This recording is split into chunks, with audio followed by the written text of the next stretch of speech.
Welcome to the Captain America First Avenger movie review. And this is the Captain America shield from World War II. So, hi everybody.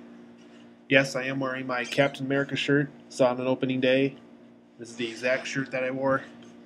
Filmed this video on opening day after I saw it. So, here we go. And I have the comic book effect to represent that this is a comic book adaptation movie. So, Captain America. I like the film. I must say I did like the film, but here's what I have to say about it. You know, when a movie is so hyped that you get to the movie, year in advance you know about it, you're super hyped on the day it comes out, you're kind of expecting certain things after seeing the trailer, doing some research online, you're all set to go. So I get to the movie's done, and I must say, this movie was not as good as I hoped it would be. I liked it. Like I said, I liked this movie. I liked it. But I do have some negative things to say about it. My first negative thing, in fact, this is my number one negative thing about this movie. The action scenes. Way too over the top. I'm talking Captain America jumping on a car that's like going 50 miles an hour, and he's still on it, hanging on, and he can still hang on while it's going 50 miles per hour, and like he can jump like 20-foot fences, and there's a scene where like there's this unbelievably unrealistic tank, and he jumps on top of it, and it's just like, no, stop. This is World War II, an event that actually happened, and Captain America's awesome. The comics were awesome. I believe there was a show about it that was awesome, and you're ruining it. Stop it. And it kept on making mistakes, and I don't know. I mean, like I said, I like this movie, but I didn't love it. Another negative I had about the film, the character Peggy Carter, who was played by Haley Atwell. She was very good. Like I said, she was a good actress. She played the role well. But here's what I didn't like about the character that, in a way, Joe Johnston, the director, did wrong. Out of every scene where you see soldiers or Captain America or some lead character running through World War II fighting someone, the Nazis or whatever, not a single scratch, not a single scratch, now, I'm talking no dust, no scratches, no bleeding, nothing.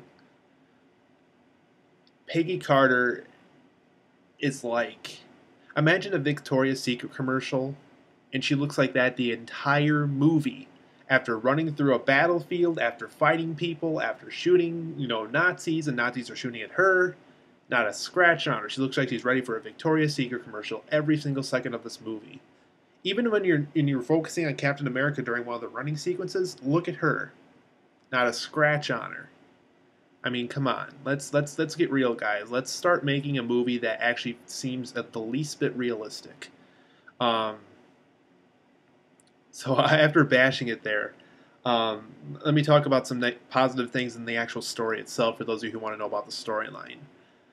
I'll probably go with the storyline first. So the story of Captain America, if you don't know what it's about a soldier who wants to fight in World War II. His name is Steve Rogers, pretty famous comic book character. And he really wants to fight in World War II. I mean, he's wanted to do it ever since the war started, and he really wants to help out his country. They won't let him into any platoon because he's too small. He can't handle the work. They said, "Steve, go home. You can't handle this." But he hears about a super soldier project that a character played by Stanley Tucci offers him. And Stanley Tucci is very good in this film, by the way. And so he decides to take the super soldier project. He has no idea what it is yet. So he gets to this laboratory one day, and they tell him to sit in a machine. They're going to put these clamps on him. They're going to give him a penicillin shot. And they said, "Sit back, Steve. Relax. Don't break the machine. this will be over with in about 5 minutes. So the procedure happens, and he comes out as a big super soldier who's big and strong. He's taller. He's powerful. He's fast. He can bend things. He's a super soldier, like the project says. And so he has to stop a character called the Red Skull, who is in charge of the weapons for the Nazis. And once the Red Skull is defeated, there's a pretty good chance that America can win World War II. And that's pretty much the storyline. So the positives, like I mentioned during the storyline synopsis, Stanley Tucci was very good in this movie. I mean, every second of this film that he appeared in, he was. If I were Joe Johnston, I hope he went to him during the set one day and said, "Stanley, you aced that role. I mean, I couldn't have hired a better actor to play that character." So, like, right here, I was representing the fact that, pat on the back, kind of. Tommy Lee Jones, he was really funny in this, and I was not expecting him to be so funny with him being a Army general. There's a scene in this film where Captain America and Peggy Carter, he's about to do this huge jump to catch the Red Skull in like his ship, and he kisses her, and then he looks over at the general about to say something, and the general says, "Well, I ain't gonna kiss you." And so yeah, it was really really funny when that happened. Yeah, he had a lot of great one-liners in this film. He was another one of the best characters of the movie. Hugo Weaving, I really don't know what to say about him. I mean, he's a great actor. They had the look of Red Skull perfect, especially when he ripped off the face and it revealed the Red Skull. I don't know how we feel about the accent. I mean, the accent was good, but I wasn't like, oh, wow, that's another Oscar-winning performance from Hugo Weaving. I mean, Hugo Weaving's great and everything, but I think he did better off as Agent Smith in The Matrix, and I also think he did better in Lord of the Rings, to tell you the truth. He was good in this, but I wasn't blown away as I was with the other characters.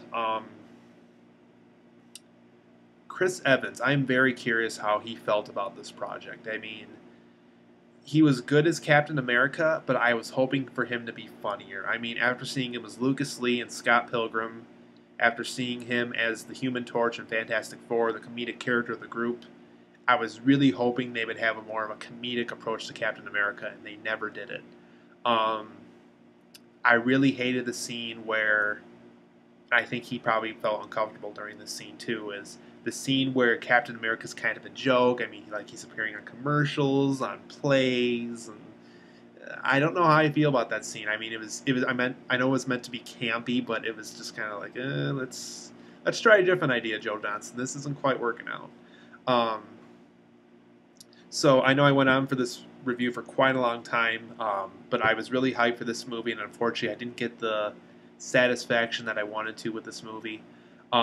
Like I said, it is a good film, so don't be scared away from this review. It is a good movie, but just to keep a heads up, it's not as good as Thor or Iron Man, so if you go into this thinking that it's going to be better than those movies, well, I hate to break it to you, but it's not that good of a movie. So Captain America, I give it about a rough 8 out of 10, slowly working away to a 7. See it, let me know what you guys think. Good movie, but not a great one.